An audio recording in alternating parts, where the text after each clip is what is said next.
You're listening to the Talking Headways podcast network. This is Talking Headways, a weekly podcast about sustainable transportation and urban design. I'm Jeff Wood. This week we're joined by Michael Batty, professor of planning at the University College London. We chat about his book, The Computable City, which includes histories of computing, smart city critiques, and discussions on the future of urban forms. Stay with us.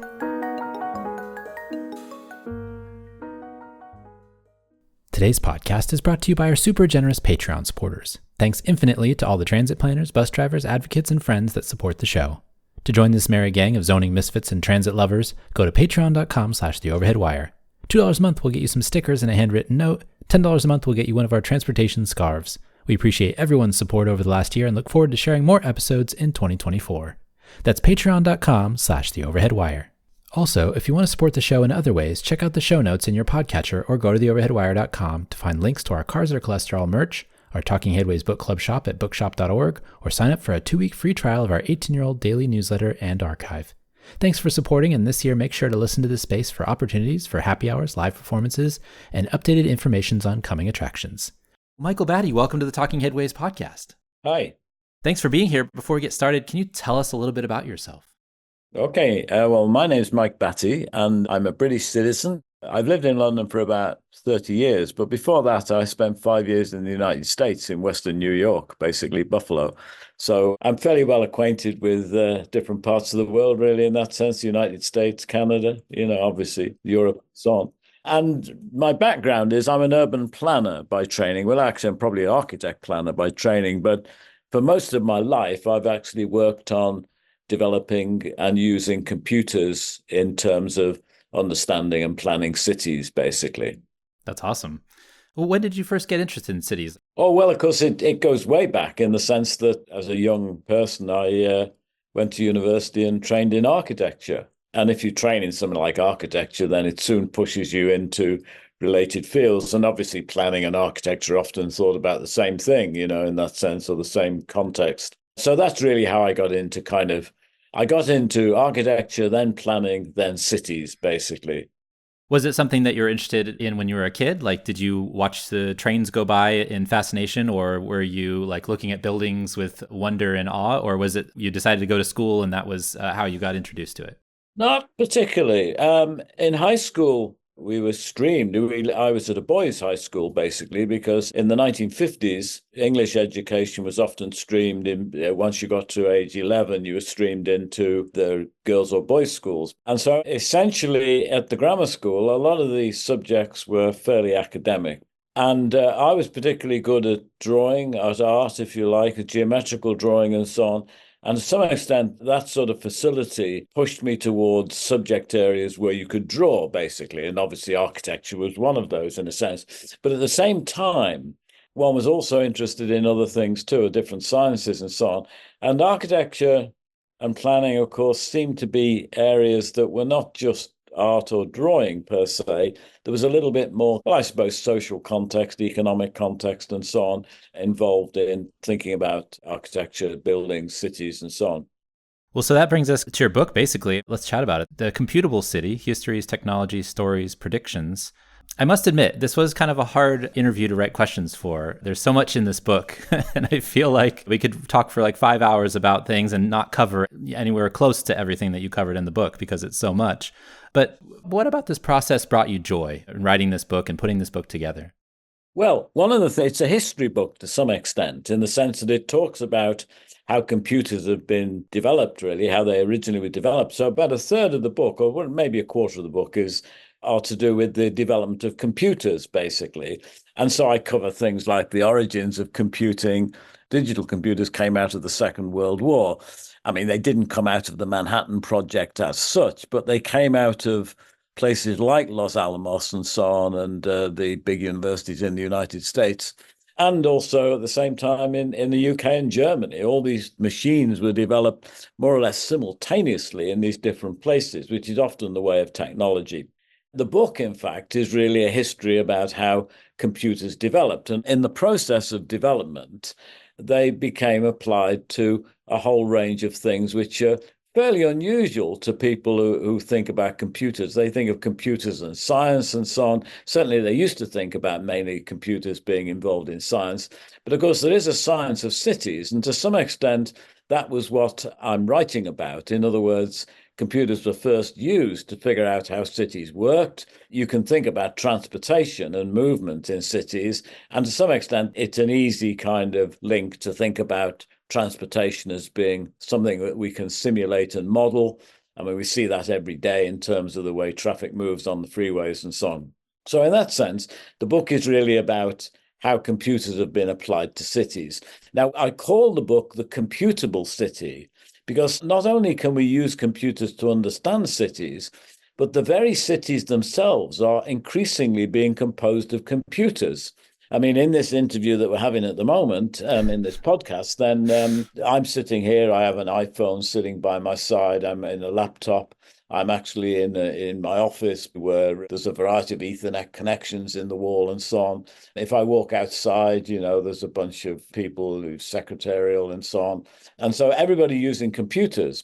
And this great wave of computers is it began by people using them to figure out how things worked. But increasingly, they are part of what works in that sense. You could almost think of the city as a computer, basically. So the book is all about that. It's about that transition between using computers and actually embedding them into everything we do, really, in that sense.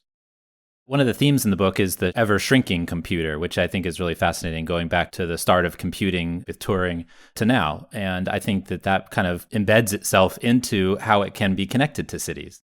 Absolutely, absolutely. In fact, we couldn't embed computers into really anything unless they were shrinking. And of course, not only did the computer get developed at the end of the Second World War, the means to actually proliferate it, the means to spread it, also was invented quite independently at Bell Labs. In 1948, the transistor was developed. And of course, the transistor is a component for transmitting electricity.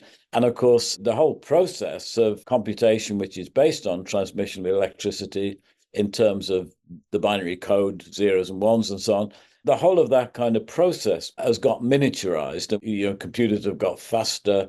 I mean, there is this thing called Moore's law. Now, Moore's law is actually Gordon Moore, I think he probably still is alive, actually, not very far from where you are, probably in Silicon Valley somewhere, but he works for Intel. And his law basically said that every 18 months, the power of a computer, the power of a chip, basically doubles. The cost of it falls by half, and the speed actually doubles at the same time. You have this sort of doubling law in computing, and that's gone on for 50 years. If it'll ever stop, we don't know. I mean, everybody keeps forecasting it's going to stop, this doubling of memory every 18 months and so on, but it shows no sign of stopping yet. I found this idea also of the revolutions shrinking in time interesting. So Yeah. steam to electricity to computing to the digital revolution. I mean, even though I grew up in the 1990s, I'm starting to feel somewhat far from the current standards of innovation.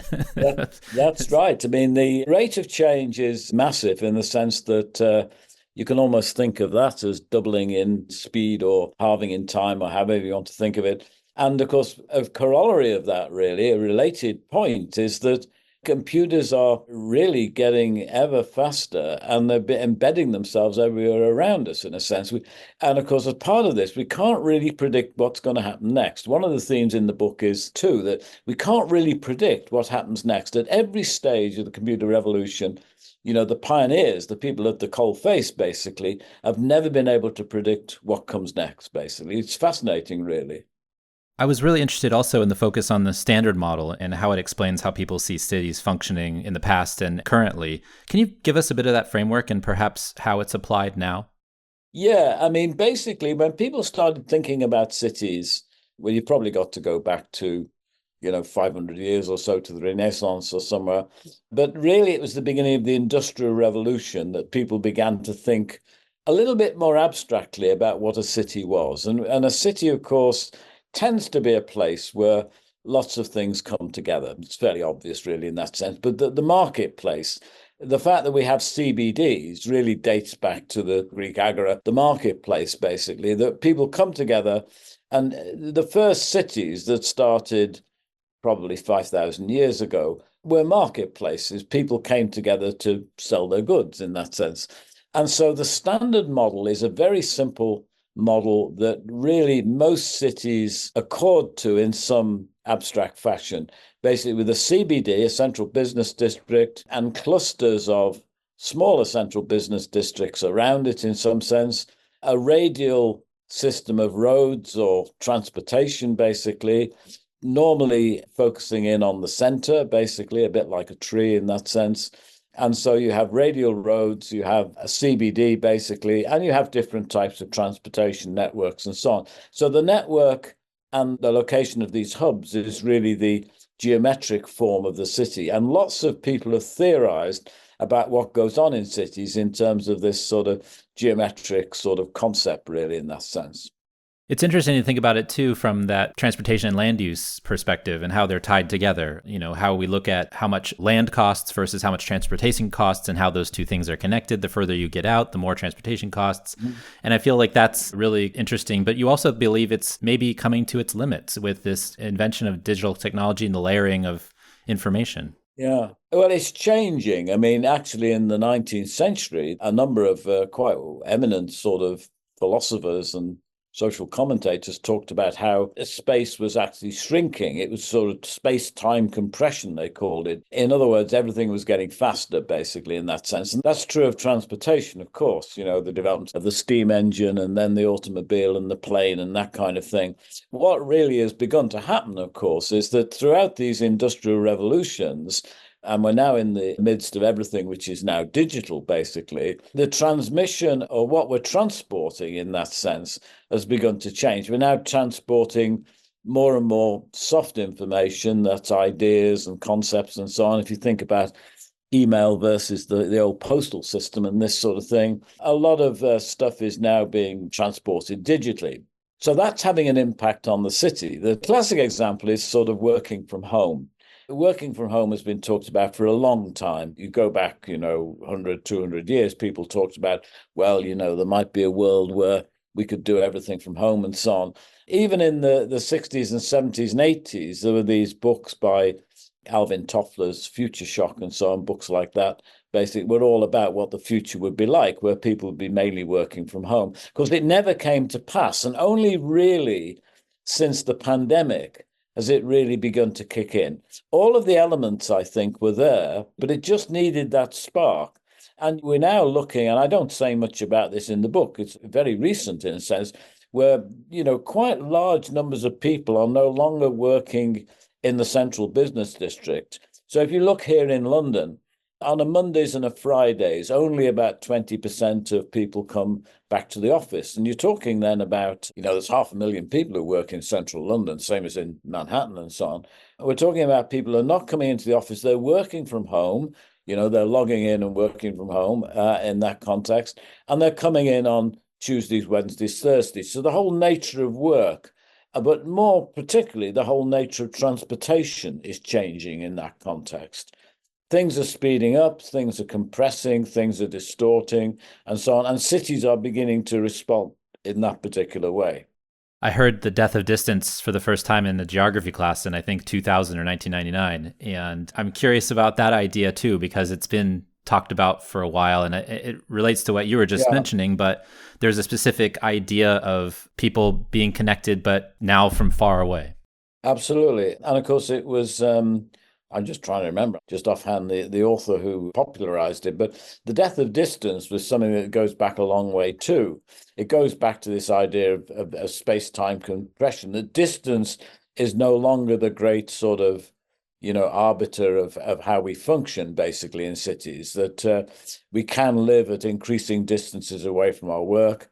We can do everything at increasing distances with the internet. We're all global citizens now in that sense. The idea of globalization as being very particular to certain cities and certain countries is no longer the case. Everything is now global in that context. And that really represents the death of distance, really, but more particularly how we can actually transmit information almost instantaneously. Is the classic 30-minute or hour daily travel budget, is that out the window now?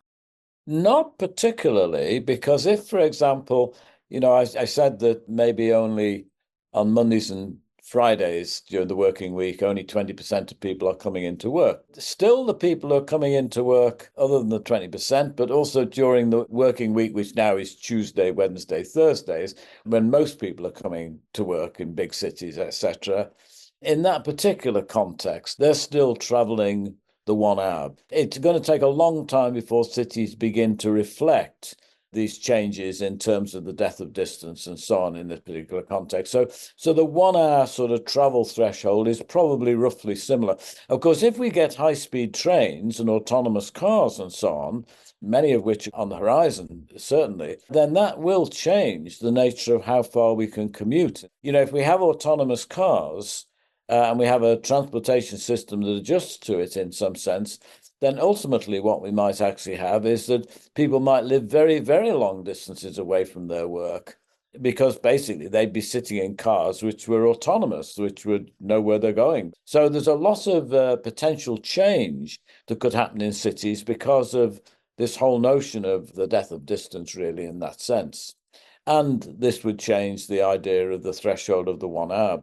You see, prior to the Industrial Revolution, when we didn't have industrial technologies, prior to the steam engine, really, in a sense, then the average size of a city was really based on how far we could walk. Generally speaking, people would not walk more than an hour a day, basically, sort of half an hour there, half an hour back, so to speak. Perhaps in different places, maybe an hour and a half, basically, rather than an hour. But these limits, of course, relate to the technology. And if the technology changes, when it changed from walking to riding in terms of cars and so on, the 1 hour was still preserved more or less. If we all were able to, transport ourselves almost instantaneously, then everything would change in that sense. I've been saying this a lot on the podcast recently because I think it's just so fascinating. But like South Korea, for example, is deciding to build 6 new rapid transit lines, high-speed rail lines that will cut travel times by an hour, so that people can go home and be with their families. They're claiming it's like a fertility improvement program. Like I've said on the show before, there's probably other better ways to do that. But I think that's interesting in that they're thinking about the ways that they can get people to their homes faster from the central city. And I think that kind of is the edge of what might be like the next thinking in terms of being able to close those distances outside of the digital realm, right? Because we have the digital realm and then we have the physical realm. Yeah. And so the physical realm, people still want to be around each other, but the high-speed transportation, as you mentioned, is important and key to that change of the city form. Absolutely. I mean, well, of course, China have built a network of high-speed trains, quite remarkable in some senses. I mean, we in Britain, for example, have one high-speed line. High-speed 1 basically is the line that runs from Paris in France to London, basically under the Channel. And that's been in existence for about 20, 25 years or so. High-speed 2 is going to link the southern Britain, basically London to Manchester and Liverpool in the north. And of course, if you ask the question, why do we not have lots more high-speed lines? I mean, we've got plenty of regular railway lines in that sense, that because Britain and many Western countries were developed a lot more early than places like China and so on were developed industrially, that is, then basically there is a lot of sunk infrastructure, which is very difficult to replace, really. For example, here in London, there is a new high-speed tube line, which is called the Elizabeth line. That opened about a year ago. And this high-speed tube line is quite high speed. It's a lot faster than many of the other subway lines in that sense. But it had to be dug under the centre. The 6 miles of it is underground, under the centre. And of course, stuff has been built in London for the last 2,000 years, in a sense. And it's really very, very difficult to actually produce infrastructure of that kind. Whereas the Chinese, of course, can just, they control all the land. They just build it anywhere, so to speak. Yeah. What is the computable city versus the smart city or the digital city? Okay, right. Well, the computable city is a more generic term, really, relating to anything to do with computers and cities. So by computable in that sense, you can think of it as being organized, if you like, through computation. And not just through the way we move in the city or the way we function, the way we locate and so on, but also the way we understand it. So all of the computer techniques that we use basically are affected by, can be encapsulated in this term, the computable city. The smart city, on the other hand, is something which is a lot more specific. It really relates to the embedding of particular computer systems into cities. The control of traffic is the classic example, but also the use of smart cards and so on, not only to travel, but also to buy things in cities and so on.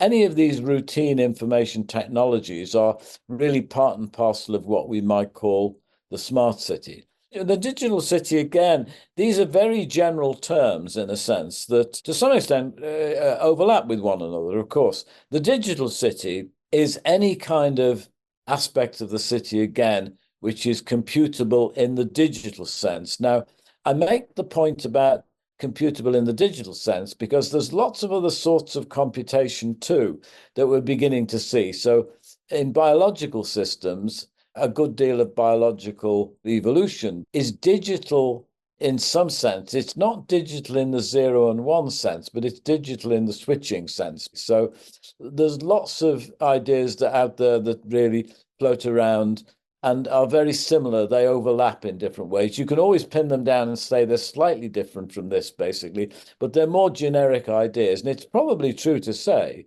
that different groups of people, different cultures at different times have used these things. So the smart city, the digital city, the information city is another one. They're all kind of plays on all of these terms surrounding computability, really, information, digital, and so on.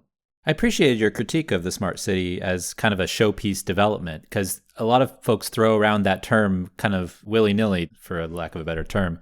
But I really appreciated that critique because I feel like smart cities are not really working templates of future cities. They're just kind of examples of the technology you could use to improve, certain aspects of a city. Yeah, I mean, I think we make the big mistake that a smart city is something different from what we've had in the past. I mean, to some extent, the degree of smartness, if you think of smartness as being equated to the ability to actually manipulate and control things in an organized fashion, which is better than doing it manually, say, if you think of the smart city in those terms, then whenever we get new technologies in cities, then they become smart in this sense because they're automated. You can think of the smart city as being the automated city in that sense. And the degree of automation you have in a city really depends to a large extent on how big the city is, how big are the resources that the city can bring to bear. So it's no accident that the biggest cities in the world do tend to be those which are more automated in some sense. A good example is a subway system. So if you actually look around the world and you look at different city sizes, then you've really got to get to about 3 million people in a city before you get a subway system. And this has been true for the last 200 years. So in Britain, there's really only one subway system because London is the biggest city. It's, 15 to 20 million London, basically. The next size cities are 3 or 4 million, like Manchester and Birmingham and so on. In the United States, you've got Chicago, you've got, obviously Manhattan, of course, and so on. But also, I guess you've got even places like LA, you've got the Bay Area Transit and so on. To some extent, I know it's not a subway system and most of it isn't underground, but to some extent, to get these big infrastructures for transportation, big public infrastructures like fixed rail, you really have to get to about 3 million. And China is the classic example. As people flock to the cities from the 1980s, I suppose, and the 1990s, people flocked to the cities from the rural countryside. And you can see those cities gradually, well, not gradually, rather rapidly developing subway systems. So someone like Shanghai has got something like 26 subway lines. Whereas, you go back when I first went to Shanghai in about 89, there were no subway lines, basically. They were just thinking about building them, basically. And now there's 26, right? Compared to London's sort of, 13 or 14 subway lines and so on. Yeah. And that migration is pretty impressive. I mean, I think I read somewhere it was like about 300 million people have moved from the hinterlands to the cities in China, which is almost, the population of the United States as a whole. Yeah. So, you think about that I start thinking about numbers and I'm like, wow, that's a lot of people. You also talk about, from a data perspective and collection perspective, you also talk about like the low frequency city versus the high frequency city, which I think Yes, is yeah. really interesting because the low frequency is things like collecting census data and that type of thing. But the high frequency is all of this new technology and Yeah. collection of information like phone records and stuff like that. That's a really fascinating kind of distinction too. That's only possible now because of the shrinkage of computing, but also the amount of information we're creating. Absolutely. I mean, and to some extent, the high frequency city can turn into the low frequency city. That it's not an either or in the sense that every city you can look at from the point of view of the high frequency city, what's happening, second by second, minute by minute, hour by hour, and so on, compared to how the same city is changing over much longer periods of time, in a sense. And some of the data we've got for the high frequency city, if we collect enough of it over a long enough period of time, it'll become data that gives us an interpretation of the low frequency city, how cities are changing. I mean, a good example of this is to look at the low frequency city as being cities that look, as it were, if you just stand far enough back, they look as though they're not really changing over long periods of time, so that they look as though we would say they're in equilibrium, basically. They're not changing much. The CBD remains intact. The suburbs remain more or less intact and so on. There are changes clearly over, 30, 40, 50 years and so on, but they're not dramatic. Whereas the high frequency city is changing all the time, but it's changing at a very small scale, a very fine scale. So, for example, if we look at people who are traveling on the subway, it's quite interesting. Since we've had this data, subway journeys have been automated and recorded. In London, for example, the first smart cards were used in the London subway system about 20 years ago. So there's 20 years worth of data. And one of the interesting things about this data is that on a very fine scale, there is tremendous change. That if we look at how many people are commuting each day, the same people are commuting, but they're commuting at slightly different times. When you enter the subway system, you enter at, say, 9 a.m. in the morning. The following morning, you might enter at 9:20 a.m., then the following morning at 9:05, and so on.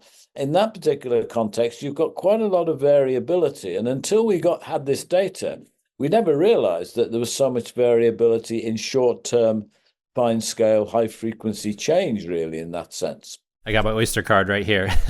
That's it, your Oyster card. That's it. Yeah. My stack of transit cards from around the Well, world. you can use an iPhone or you can use a Oh, credit. now you can. Yeah, now you can use your That's phone right. and Yeah. everything. But back when I was there, it was Oyster. Yeah.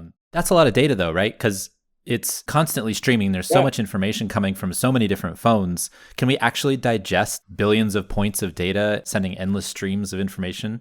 It's difficult. I mean, first of all, obviously, this is referred to as big data in the jargon. And the difficulty is not so much storing it as such. I mean, that's fairly straightforward. It's actually interpreting it. There's a vast amount of data to interpret. We don't really have the tools and the techniques to begin to do a thorough job on it in that sense. I mean, that's one of the interesting things about cities. They're getting ever more complex, and our data sets are getting ever bigger.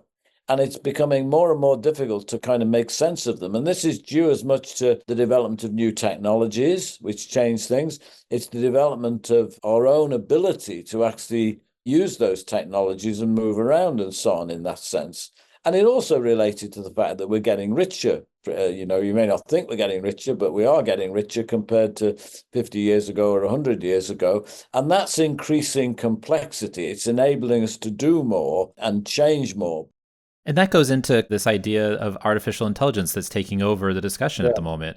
I found your book really helpful actually in sussing out like some of the definitions and how to think about it, especially from a city context. Because if you think about artificial intelligence as intelligence, you might not be actually get there. But if you think about it as machine learning or weak AI, that is a better way to Yes. analyze this massive amount of information. Yeah. That actually makes more sense in my brain than like moving towards this, I guess what you call the singularity. Yeah, sure. One of the interesting things about artificial intelligence is, of course, that again, it's like many of these ideas, it's been around for a long time. In fact, as soon as computers were invented in the 1940s, people began to speculate that you could program a computer to be like us, to actually try and emulate or simulate the sort of intelligence in quotes, that we as human beings have. And of course, what has really happened is that that model has never, for very obvious reasons, we're simply too complex as animals, basically, in the way we've evolved to be able to simulate us in that sense. I mean, I was looking at something the other day about the brain. Actually, it was an article in The Economist, I think, which basically talked about, how complex the brain was. And we really are nowhere in terms of understanding how it works. I mean, we know certain things and so on.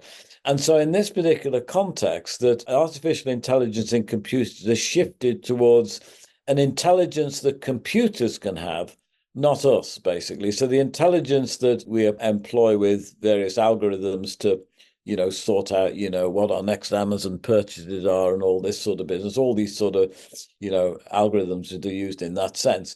It's not our intelligence, it's machine intelligence. It appears to be intelligent, but it's not the kind of intelligence we've got, really, in that sense. And that's a very important issue in terms of, the whole debate about, will these AIs take over in some sense? I mean, there's a lot of speculation about that kind of autonomy, basically, and that kind of intelligence, much of which is very complicated. It's very, very complex, and we don't really have any sense of what the future holds in that sense. I mean, you could say that the next industrial revolution is the revolution of artificial intelligence, but of course, in many senses, this sort of intelligence is part and parcel of the change in society and the change in the economy and industry in general terms. I like to think of artificial intelligence as just being the shorthand now for contemporary computing, rather than intelligence in the sense that we traditionally have used it to mean smart people and so on.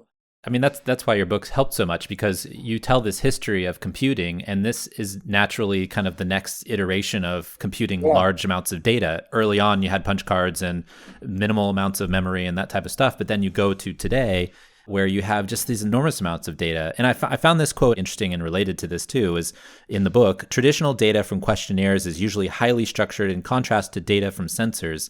And this is a major distinction in that with the rise of real-time stream data, many new tools are being invented to mine such data in the search for patterns. And this is a contrast to traditional data where such patterns are already implicit in the way such data is structured. So that idea specifically of how the data is coming at you versus how you're collecting it is very interesting. Yeah, you see, I mean, in many senses, the data that we collect ourselves, the data that we specify, what we want to collect, is invariably structured in some way because we decide what we want to collect. But a lot of the data that is now being used in cities is data that is a little bit almost like the exhaust fumes. It's data that is relevant to the operation of the system, but it's not necessarily designed so that it can actually tell us how the system works. So, for example, all this data on the subway about where people are moving to and where they tap in and where they tap out and so on and that kind of thing, that's basically designed so that it works out how people can actually pay on the subway. That's really what it's all about. It's just the payment system. But of course, people are using it now to look at a whole range of things, such as where people travel to. And that in turn relates to, where developers want to develop new things, where people want to locate new things, where public health centers are to be located, a whole range of stuff like that. And we need, with these big data sets, we need new tools to be able to identify patterns in the data that are actually helpful to us in this context. So yes, this distinction between if we set up the sensor and program it in such a way to collect things. And of course, the easiest way to do that is to actually issue questionnaires to people like the traditional censuses. That's very different from putting sensors into the environment that are actually picking up everything that's changing around them. In the book, you talk about early efforts to try to map all the connections on the early internet, and cyberspace as a place, and the idea of connecting places with geography is very interesting and very different from connecting physical spaces specifically, which then makes envisioning the future of cities kind of muddy as well. I feel like connecting places in space versus connecting places on the ground and then trying to compute all that is very interesting and very cloudy in how we might see the future of cities. Yeah, I mean, the whole mapping paradigm, well, it's part and parcel, I think, of what we talked about earlier on about the death of distance, that most maps, as we see them, of terrain, of cities and so on, are, two-dimensional maps, basically, in that particular context. The distance, of course, is absolutely central to the way we, map the world in that sense. As soon as we begin to relax the form of distance, the death of distance, we then move from geometry to what is loosely called topology, where we're interested in the relationships between places rather than the distance between them. And many of the maps of cyberspace, of the internet, are topological maps. The distance is less important than in the context of a physical map. And so, yeah, mapping the world of information, the digital world, is a dramatic change from what we've done in the past. We're now talking about mapping what is effectively non-geometric phenomenon, basically, of relationships between places that are aided and developed using digital networks in that context.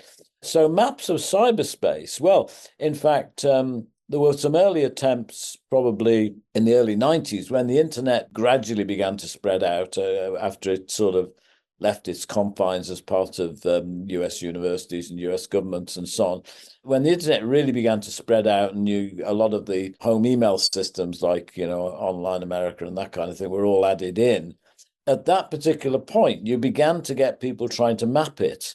And there were some early maps of the internet, which incredibly complex, sort of tree-like looking structures, but they didn't really last long. Really, by the millennium, by the turn of the century, it was just impossible to map them. And now you don't see maps of the internet, largely because they're quite impossible to produce. I mean, the world is so complex. It's a bit like a map of the brain. We've got rudimentary maps of the brain, but, in terms of the sheer complexity of the brain, there's nothing out there really in that sense. The same with the internet or any kind of network, using the term internet to mean the whole network of networks really that we've got.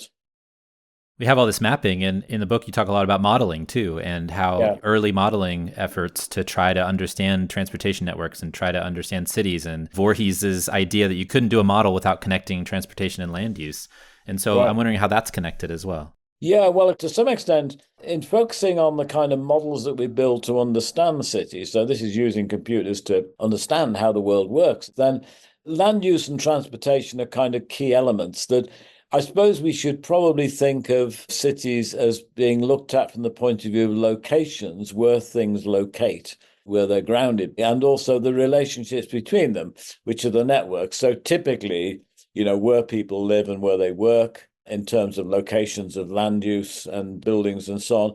And then, of course, the links between them, which are things like in terms of where people live and work. It's the journey to work, basically, or the links to any kind of different activity, really. So, and again, this is back to this standard model, if you like, in some sense, because, we're talking there about location, what happens at certain places, and also the networks that really service them. I mean, the networks in cities are a bit like the sort of, channels of energy, really. You can think of the transportation system as being the way energy is being distributed within the system.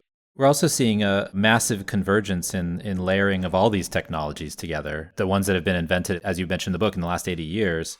What does that mean for any future revolutions, with people not really understanding how they work? Also, I'm curious if it's possible to have another dark age, because we've layered all these things on top of each other. Is it possible for them to all disappear and then nobody knows how to get it back together again? In fact, there is a very good book written in 1909, I think, by C.S. Forster called The Machine Stops. And he envisages a world, this is 100 years ago when he wrote 120 years ago when he wrote the book. He envisages a world where everybody is connected and machines have been built to connect everybody. Everybody lives at home or underground or something like that. People don't move. Everything is sort of sustained. And of course, the book is called The Machine Stops. What happens when the machine stops? What happens when you have a world like this? And in some senses, it's not so far-fetched. I mean, if we got very serious changes in the way we use energy in modern society, and that could come through, well, it could come through climate change, for example. I mean, we're already seeing some evidence of that on a local scale, but it could come through climate change. Then we could get this kind of collapse. And of course, we're continuing to build network upon network. Nobody really, there is no grand plan out there. Everything grows from the bottom up, basically, in a sense.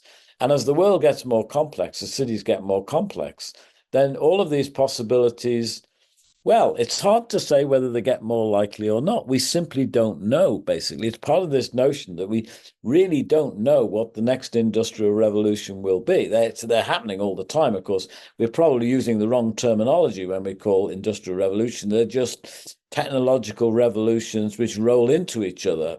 And of course, one can paint a picture of how these systems actually could destroy themselves, basically, or fall apart. It could be very rapid, too. That's the other thing we don't have any real sense of. How rapid are these changes? Also, the main idea that you believe that the future is unpredictable. It's not That's right. really Yeah. something that you can predict or model or anything along those lines. Right, absolutely. I mean, that's another theme that runs through the book, really. It's to do with the notion that the most unpredictable thing in the book, really, is this whole question about what comes next in terms of the next digital revolution, the next element of what we might loosely call a computable world, basically, or the computable city. And we often use the optimistic language of saying it's very difficult to predict, basically. Well, it's impossible to predict. There's some things we can predict, very routine things that we understand that work on cycles that relate to ourselves. And these things can be predicted, but technological inventions can't be predicted. Although that doesn't stop us from trying to probe the future and see what might happen in that sense. So if we sort of say, well, we can't predict, we know that, in a philosophic sense or a logical sense. But nevertheless, we still need to try and second guess the future. And that doesn't absolve ourselves from the responsibility of trying to predict, although we know we can't. That's a paradox. That's a dilemma, really, that modern society, well, all societies have had to live with and continue to live with.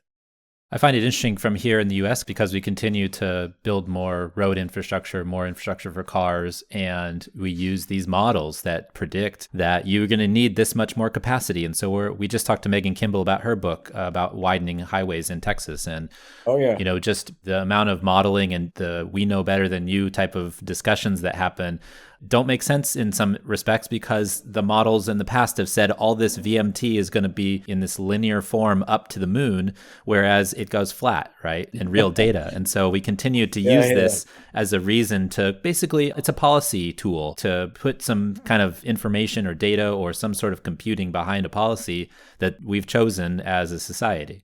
Yeah, that's right. Well, it's very difficult and transportation is a good example. It's very difficult to know what's likely to happen next because we have this possibility that vehicles will be autonomous in some sense. And of course, the whole thing surrounding the autonomous vehicle is very problematic in the sense that the degree of intelligence, in quotes, needed is potentially remarkable to actually ensure there is, near certainty in terms of what the vehicles will do and so on.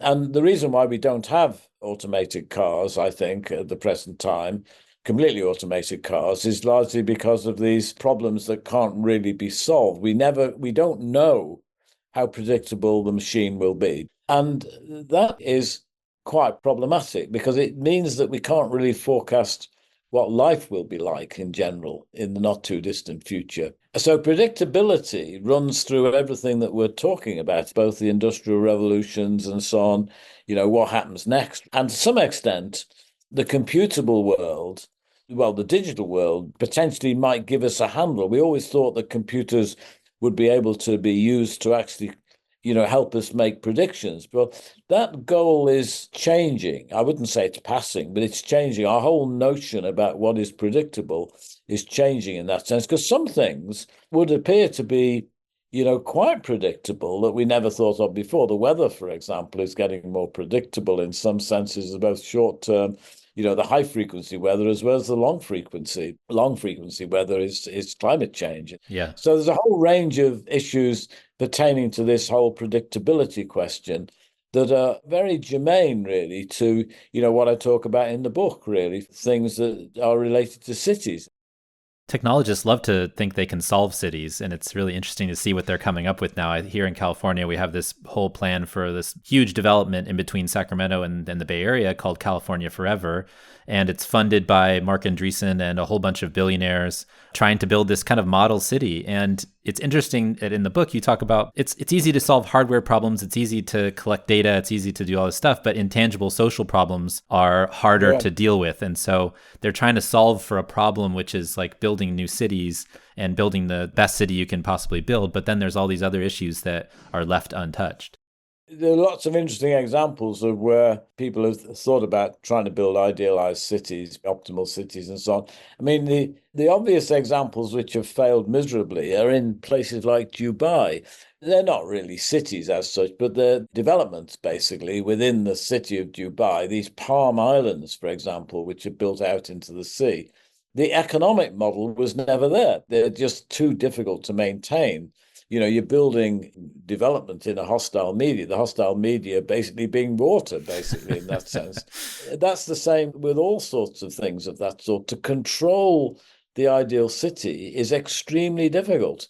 The basis of control, I think I say this a bit in the book. I mean, a lot of the world of cities is the world that cities grow from the bottom up. There's millions and millions of decisions we make individually which actually change the city. The number of decisions we make which change the city from the top down, i.e. planning it, is quite small in that context relative to all the change that is taking place really from the bottom up. I'm not saying the ideal city is necessarily a bad thing per se, but the notion that you can build an ideal city and it will perpetuate is most unlikely because the control mechanisms for the city have to be individuals, not plans from the top down. Does that relate to your comment of the form no longer follows the function? Yes, that is a bit more to do with the notion that what we see out there is a historical consequence of the way cities were in the past. So, I'm sitting here in central London, and what I see outside here, I'm sitting, on a main radial road running out from the centre. And that road has been there for, 200 or 300 years. That kind of structure around us that I see here is very much a consequence of the pre-digital revolution, the pre-computable city. A lot of other things that are happening at a local scale, you can actually see a lot of the wiring has been put underground. Even on this street here, when the telephones were put in the late 19th century, they were buried underground, which was quite unusual, in fact, for cities in that sense. So a lot of the infrastructure that we see is physical infrastructure from the past. And the form, in fact, follows the function. The function is moving people from A to B, shopping, things of that sort. So the form follows the function. When the function changes, if we're all doing things like working from home, then eventually, presumably the buildings here will be used for something else or they'll decay. And, you could envisage a world with very rapid change where, within 200 years, it would back to green fields if the function changed substantially enough. What's a question you wish you were asked more about the book? Very difficult to know. I mean, I'd like people to read the book and think about the implications of the things we've been talking about. Now, I as an author, I don't know whether that's the case. I know what I think in terms of the book because I've written it, basically, but I don't really know what messages other people get from it. In my field, there's a big schizophrenia between people who look at cities as visual things, as pictures, and people who look at them as scientific things and also social scientific things as well. They're very different groups of people who look at the world differently. And so I'd like to think that some of the people reading my book would not be versed in ideas about information technology and would learn about those things from the book. It sort of says that there's a big world out there of information technology that's changing everything. Here in my university, we have a big urban planning school, and most of the thinking in the urban planning school is all about, the affordability of housing and things like that. Other things that are happening in cities are things to do with, information technology. To some extent, information technology is things that we can't see in the city because they're buried away, they're invisible. Whereas a lot of people look just what's visible. So I'd like to think that people would be able to read the book and pick up some of that kind of thing from it. The more complicated theme is this notion that, and I don't think any of us are very comfortable with this and may never be, the very things that we're using to understand the world are now part of the world, if you see what I mean. In other words, the computers we're using to build our models of the cities are also being used to actually control the cities. So our computer models are being used to model systems that are composed of the same computers. There's a sort of conundrum, really, in this context. I mean, for me, as an urban planner by trade and somebody who's in San Francisco and, was growing up in the 90s and the 2000s, and this is really a fascinating history and looking at all of the things that were happening. But also, it was, for me specifically, I think a really interesting way to think about AI as something of a data kind of sieve, a way to figure out how to collect and organize all of this data rather than some sort of an intelligence. Because I think we get lost in like the dreamy futuristic ideas of what we want something to be versus the actual maybe reality of what it is doing at the time, right? So things like ChatGTP, I mean, basically it's pulling all this information and making it more easily computable. It's not necessarily smart. It just has a ton of computing power behind it to process stuff. And so I think that that was very helpful as a planner to think about the city and all of this data that's being created and the intelligence that could maybe categorize it or think about it differently, or maybe give you an output that made you think differently about what the data was telling you. Right, absolutely. I hope that the book rings a chord on all of those sorts of things. Because, the other theme, I think, is that we live in an increasingly complex world that we need to look at in a pluralistic way, in lots of different ways. So I wouldn't want people reading my book to think that that's the only way you should ever look at cities. It's only one of many ways you should look at cities. And the great sort of challenge, of course, is to be able to put together some of these different views and get a better view of cities, a better understanding of cities than we've had in the past. Yeah.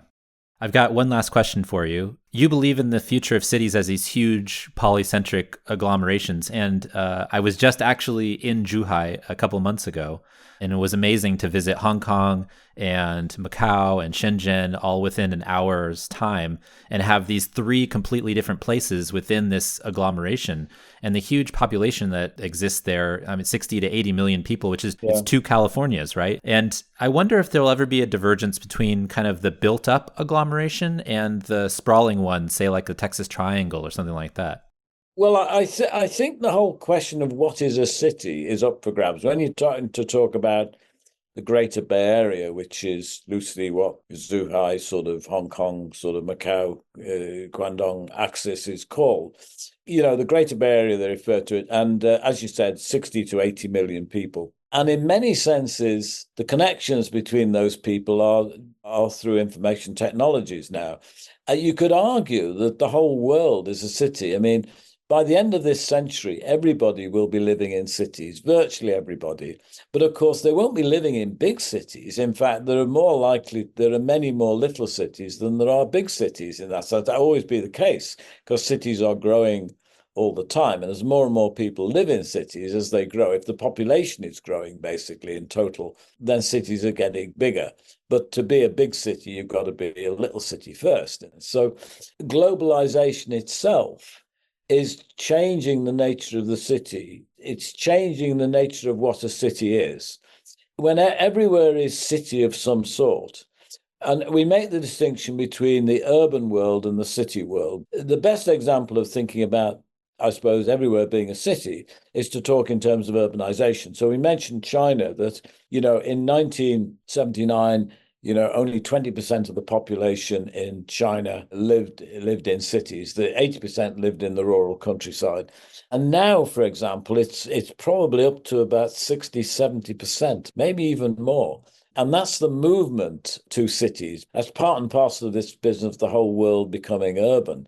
And that's really because most production in terms of food and so on is mechanized. It's urban, basically, in that sense. Everything we do is an urban pursuit of some sort.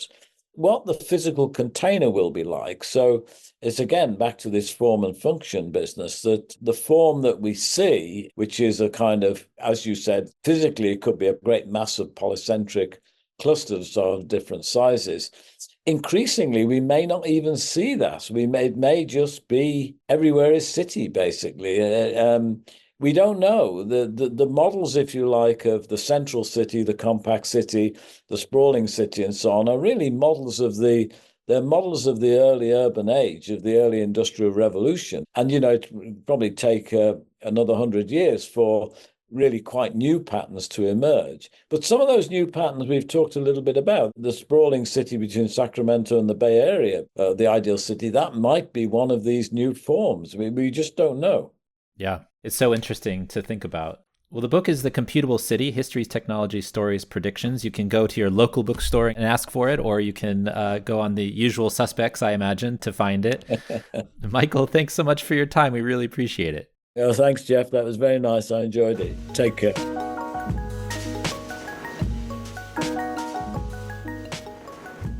Thanks for joining us. The Talking Headways podcast is a project of The Overhead Wire and appears first at Streetsblog USA. Thanks to our generous Patreon supporters for supporting this show and Mondays at The Overhead Wire. You can support the show by going to patreon.com/theoverheadwire. Sign up for our 18-year-old daily newsletter by visiting theoverheadwire.com or check the show notes for other cool merch and opportunities to connect. Follow along using your podcatcher of choice, but if you can't find it there, you can always find the show at its original home, usa.streetsblog.org. We'll see you next time at Talking Headways.